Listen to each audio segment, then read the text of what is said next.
Hello and welcome to the DFS_PhD show for today, the 18th of November. Remember, you're good enough, you're strong enough, and gosh darn it, someone's got to win that money. Might as well be us. Not really yesterday. I pivoted to too much Anthony Black. The perils of late swap. When you make one misprojection in late swap, you get way too much of somebody who kills you. So that was really terrible. I should have made my rule. I was thinking, you heard me if you were in the Discord, I was saying, I don't know if I should have it be a Cole Anthony or Anthony Black rule. I think they could play together. Nah, it was Cole Anthony. You should have had an or rule, and having Anthony Black in there ruined all of my good lineups. I mean, it was fine. A few of them cashed, but it's not like, and we're not talking about yesterday anymore. Yesterday is one to forget for me, despite the fact, and yeah, I mean, my early builds were like 55% Zach Collins on pace arguments. So I'm going to stick with my pace arguments a little bit more today. We'll start right off the bat with so obviously we're a little early in the season, right? So sometimes these pace metrics are going to be skewed by blowouts, whatever. So it's only when there's a big difference that I make a big stand. And today we got a big difference. Spurs and New Orleans, like Spurs is the third highest pace team. New Orleans is the eighth highest pace team. And these were projected to be some of the lowest scoring games. So like I had to add 10 points to each side of New Orleans and Spurs today. So I don't know how that's going to result in lineups yet, but I just wanted to let you know, pace considerations wise, I'm getting to a ton of, I just had to change that game the most. Dallas, Milwaukee, expected to have the highest pace. And then Spurs or Golden State and OKC. So I have those when I'm also setting them to pick'ems because I don't want somebody to slightly project higher because their team is expected to score 2 more points if I don't believe in that line. You know what I mean? If I think it's a pick'em, I'm going to put it in as a pick'em. And I think all 3 of these games are pretty fun games today, pretty good pick'ems.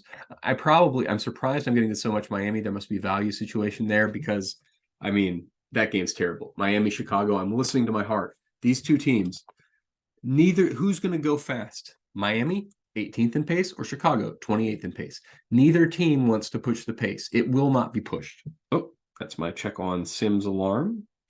So you should have a similar alarm where you check overlay at the last second for all your Sims and stuff. So I'm going over here to the Sims. I'm going to have a look. Oh, there was a MMA satellite I hadn't noticed. They're one of my favorite satellites. Anyway, okay. So going back to the Madden Classic Sim. Yeah, there it is. Okay, so for tomorrow's thing, there's some overlay, and the $2, there's more than 100. Okay, so I'll take the for tomorrow one for sure.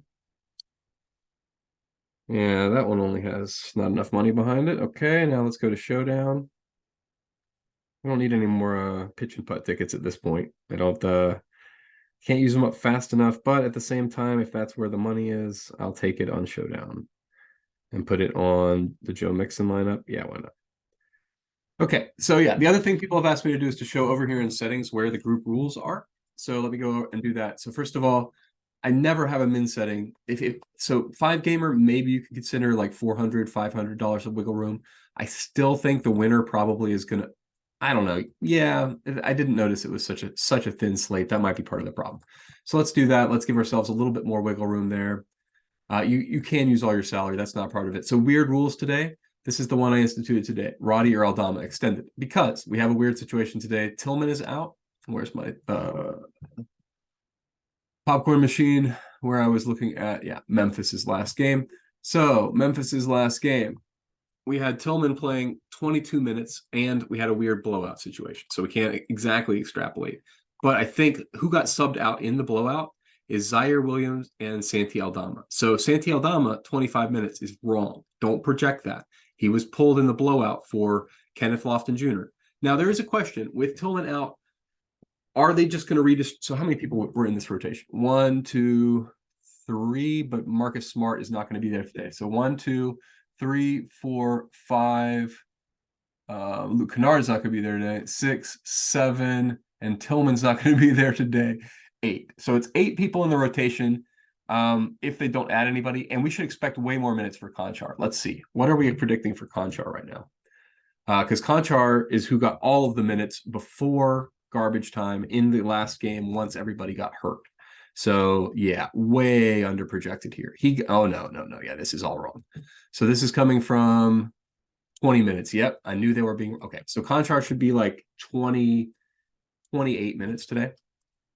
Gotta have him in there. Gotta have him in there. That's a misprojection all the way. SaberSim might even need to leave them a note.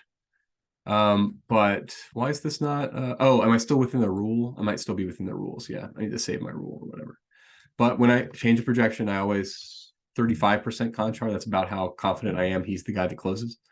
Okay, now, yeah, I am still within the rules. So no more than one of Roddy and Aldama. And now the question is, do I think we could do no more than two out of Roddy, Aldama, and Konchar? So Roddy and Aldama are the guys who will be the small ball bigs, and that's like all they'll have besides Biombo. And so like that's not the only role those guys will play. You'll see them come in and play the four. That's Aldama starts being that, but then Roddy comes in, and then one of them's the five for a while. So I'm expecting a lot of minutes from both of those guys as the only bigs. I mean, I guess Jaren Jackson Jr. could play some. Yeah, that's probably what they have happening here when it's Aldama, Roddy, and all right, but Kennard was on the court. These rotations, we're gonna have entirely new rotations. So forgive me if I misproject one of these, but Smart is out, Kennard is out, and Tillman is out. So where's our Zaire? So first of all, let me save this rule. Let me go to Zaire Williams. Make sure I've got an acceptable amount of Zaire. Zaire. We do not have an acceptable amount of Zaire. How many minutes? 21. Now, how many would I project it for? I go over to. Okay, so now I'm looking at Popcorn Machine and I'm looking at Zaire, and I see Zaire had 26 minutes and lost 5 minutes in the blowout. So I'm expecting him to get 31 minutes today. Why wouldn't you?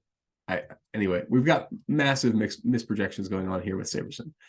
They say 20 minutes, right? That's what they got to for Zaire. That's absolutely wrong. I mean, was somebody with Smart ruled in or something? No. Is Kennard ruled in? No. Okay, then I'm not wrong. And we do have to do the thing I was just talking about, which is to give Zaire Williams a ton more minutes. I mean, like, there's just no other option. I don't understand what's happening here. So math ain't mathing for me. So I got to have more Zaire Williams. And I got to tell you, not my favorite thing to say. I understand he's not great at scoring points, but he's going to be out there 30 minutes at whatever 0.65 points per minute. You absolutely can't ignore it on the slate. So, okay, but yeah, I mean, so many people are out for Memphis. That's a lot of the key to the slate is figuring out how they're going to rotate that. Do you think it stays competitive? I mean, Spurs are not great, so I kind of do think it could stay competitive. Besides all of that, what else have I done? I've got my rule. Okay, so I showed you. Did I do enough of saying? Okay, so you go. The rule is Roddy or Aldama gets extended. I explained why it was. Then you go to use no more than one primary player. And then you go over here and it'll be like a search element. So all of this now, you'll see like the people sign and you click them and it would put Doncic over here. And then you unclick them and it takes Doncic out. So that's the way that this thing works when you're making rules. I hope that is helpful. Yeah. So I've got the max one of Roddy or Aldama. I've got the max 2 out of 3 of the Minnesota bigs. I love this rule, and it enables me to properly project the Minnesota bigs. So let's look at it. So Minnesota bigs are Karl-Anthony Towns, Rudy Gobert, and Naz Reid. Then we go over here to right. So we're how do I scroll left? I don't know what happened to the scroll bar. Okay, old man problem here. There it is, scroll bar. All right. So projection, Karl-Anthony Towns, I up by 6 points. Gobert, I up by 6 points-ish. Maybe it's 5.5, whatever. Naz Reid, I up by 8 to 10 points.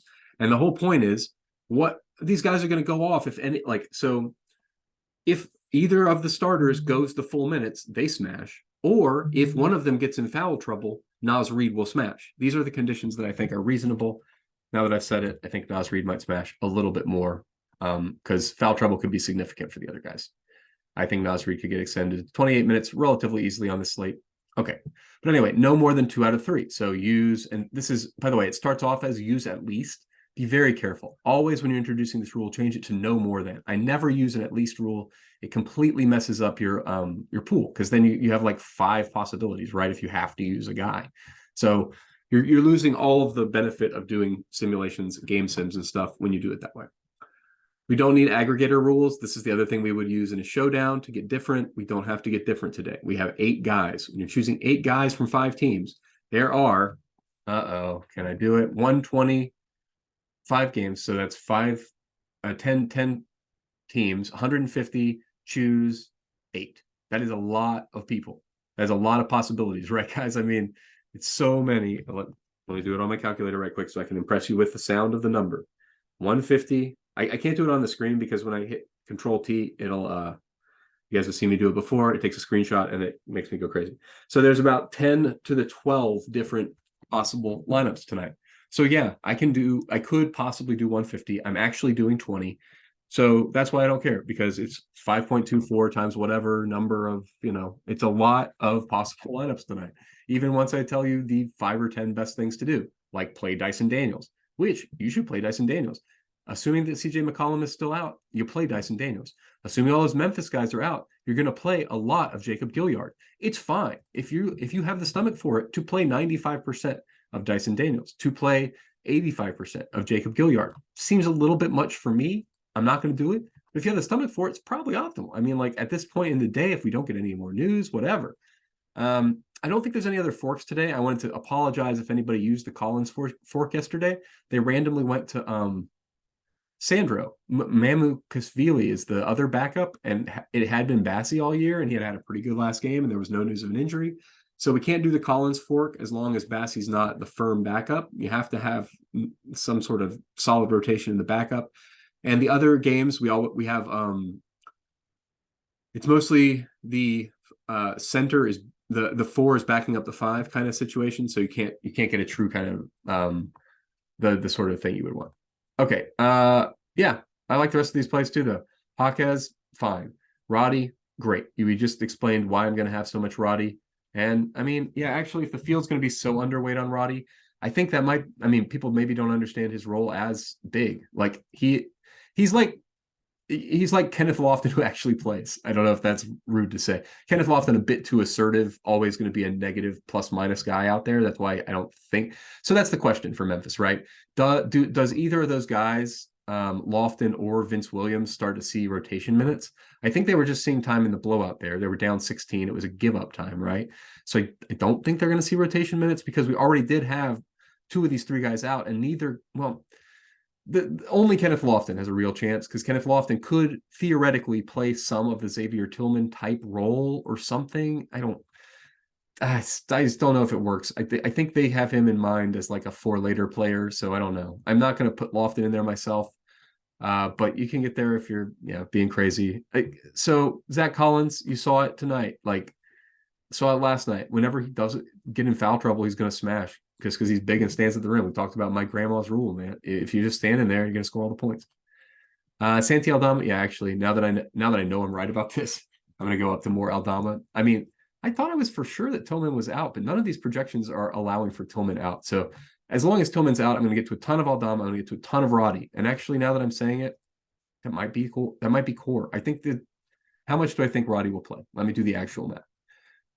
Well, 31 minutes. That's fine. I mean, so he did close. And so we can see right here who was Roddy and Konchar are the guys that are blowout proof, because they closed in the blowout last time. So you can expect them to be blowout proof. And sadly, I guess Aldama is not. Although I think with Tillman out, he has to be blowout proof. Like, who else are you going to run out there for your, like, in that situation? So I don't know. I might have to get to even more Aldama, or to more of Aldama, Roddy. I might even let Roddy be core if I'm expecting 31 minutes from Roddy. Yeah, because they're only expecting 20, right? Oh, okay. They're expecting really low usage Roddy in 30. Now I have to think about that more. So, I'll let you guys know about Roddy and how high I go on Roddy in the future. For now, I'm going to average. Well, no, let's go to Court IQ. I'll show you how I decide this. When I say let's decide about Roddy, what I mean is let's figure out what we expect his usage rate to be. And we can do this with Court IQ, and we can say, let's go to Memphis. He's been on the team both years, as have both Kennard. Oh, Marcus Smart just got here. Okay, so to do a real proper anything, we have to do just this year. It's too bad. I'd like to use the last year data set if possible, but that's okay. So with Who's off the court? The people who are missing are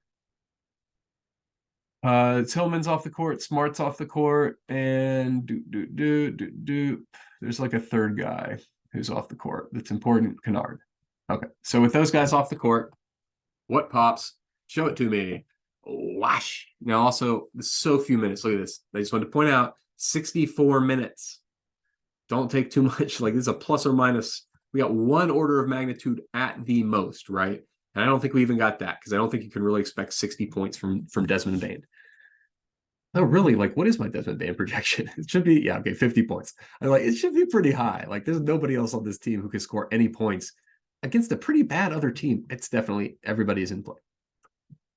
Okay. How can I see? Just Memphis guy. Oh, just go back to value. Yeah. So, yep. Now I have to project Konchar for those minutes. Let me make sure that was also not a usage thing. Yeah, they were projecting him for too few minutes. So, with Konchar being projected for those minutes, he's going to become core in my next run, even though he wasn't even in this run. Roddy probably also. I mean, yes, right. So we wanted to go over here. The reason we pulled up Popcorn or Court IQ was to look at Roddy. Yeah, still only. Well, no. So this is assuming he played 36 minutes.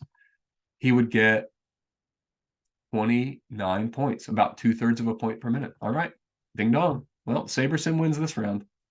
They were right.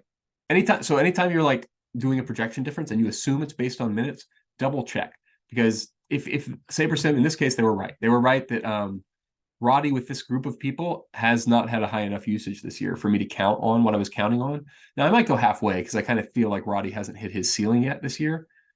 And I mean it's been a few games, so I just said don't be too confident in your projections, and then I was like confident in it. But so I think Roddy's going to be a little higher point per minute guy just because of the way he plays, so big and assertive.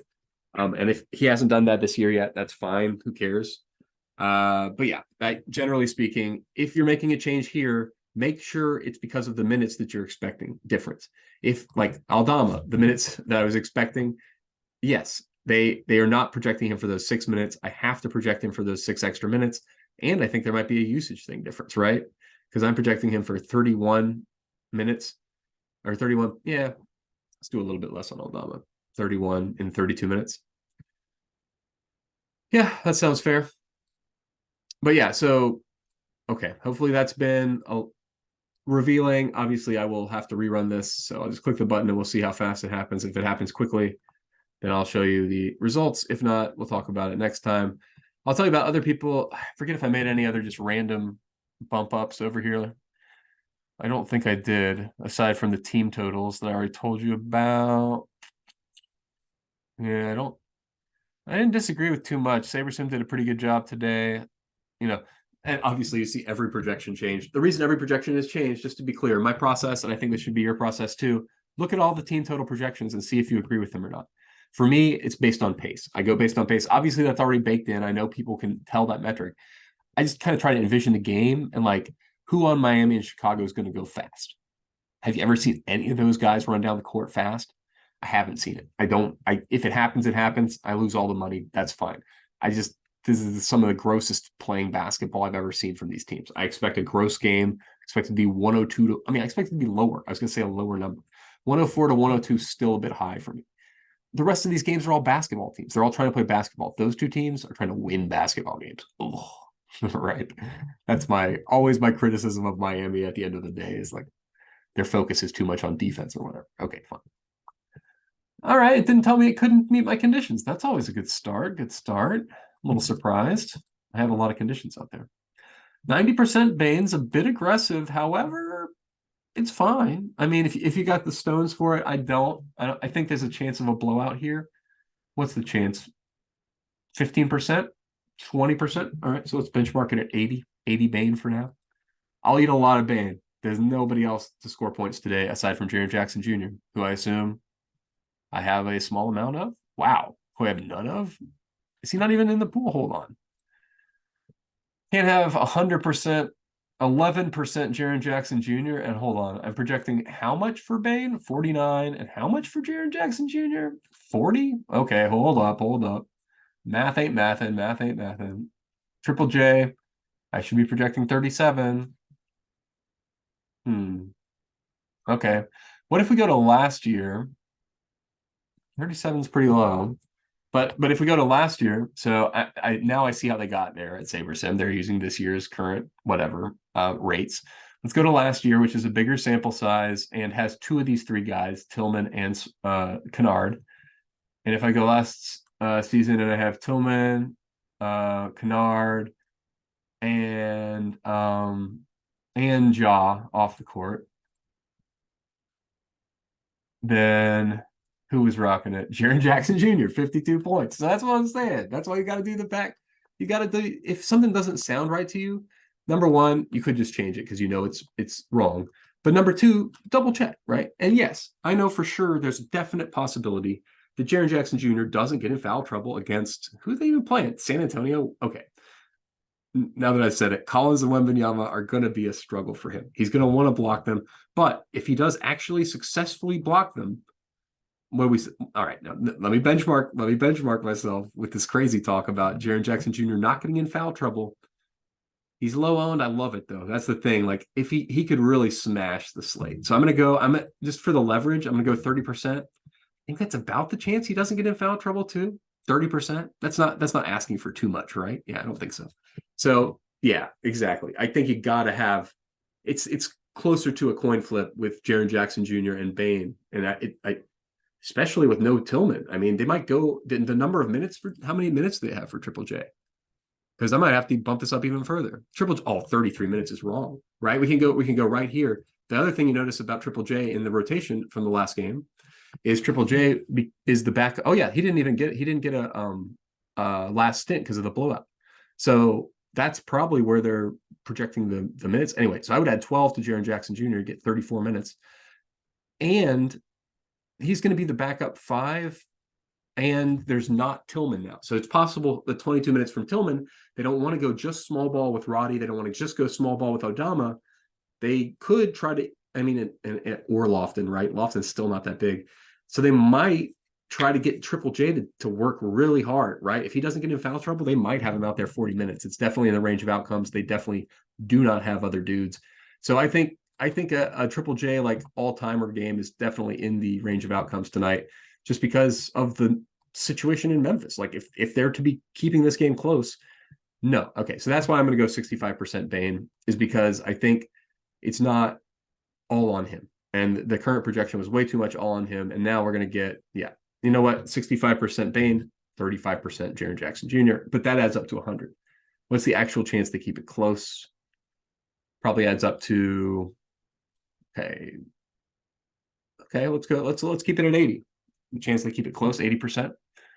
Okay, so 30 plus 50. Great. And now Gilyard is fine in a blowout. Konchar is fine in a blowout. Aldama is fine in a blowout. Roddy's fine in a blowout. Okay. Yep. Ding dong. So your core for today: Dyson Daniels, Gilyard, John Konchar, Santi Aldama. And yeah, let's get Aldama up to. He didn't close, right? But Tillman's out. So here's the problem with Aldama: is he's a good player. He's good enough that like they don't really want, like they may not want to close with him. You know what I mean? So I think I have to cap him just like Bane, like, you know what I mean? Whereas Konchar's not that. Gilyard, did he close? I've just been saying that. He did not close either. Okay, so Gilyard's got to have a 50% cap because we can't count on him closing in a blowout. Okay. So, all right. So Dyson and Konchar and Bane. No, but that's the thing. I just said it's a coin flip between Bane and Triple J. So I'm not sure I'm going to stay with that. So I think I'll go Daniels, Konchar, and Aldama and Roddy, because all 4 of those guys are great values. Don't play all of them. You can play all of them. That's fine. I'm backing up on that. It's fine to play all of them. Those guys are currently the best values on the slate. So Daniels, Konchar, Aldama, and Roddy are, I think, the most likely to play all of their minutes and reach their value. Gilyard and Bane, if they do play the minutes, will reach the value. Same thing with Triple J. So weigh all of those things. All right, I've now given you plenty to think about for this slate. I'm not telling you what to do, and we'll have plenty of more news. So please join us in the Discord, leave comments. Yeah, like, comment, subscribe, etc. is the stuff I'm supposed to say. We're at almost 200 subscribers now, which is incredible. Yeah, I feel like I have done nothing to deserve that, and I appreciate all of your attention. And hopefully, yeah, I was disappointed with, I had people with some really good early starts last night. Still haven't seen any screenshots, so I'm assuming nothing worked out, but it's another day. Put that behind you. Do not hold any animus against any random player from the past slate. This is daily fantasy sports. If there is any holdover from the last slate, you must pounce on that. You must, you must use that to your advantage. I don't see any place where that really stands out. Let's look at ownership. Any real chases? No, I don't know what's going on with this Minnesota. I don't find any of those values interesting. So I'm crossed off Conley, Anderson, and Jaden McDaniels. They're all fine. If you don't feel that way about them, fine. It's part of the just not that attractive of a game. Minnesota's the slower of those two teams, right? Yeah, 20th. It's possible that in that game, the way they want to win, Minnesota versus New Orleans, because New Orleans is a fast team, Minnesota's a slow team, but Minnesota may be a better team, right? So like if they win, they're going to want to win slow. Anyway, so these are my concerns, dude. You've heard all of my concerns. Remember, you're good enough, you're strong enough, and gosh darn it, someone's got to win that money. And it's might as well be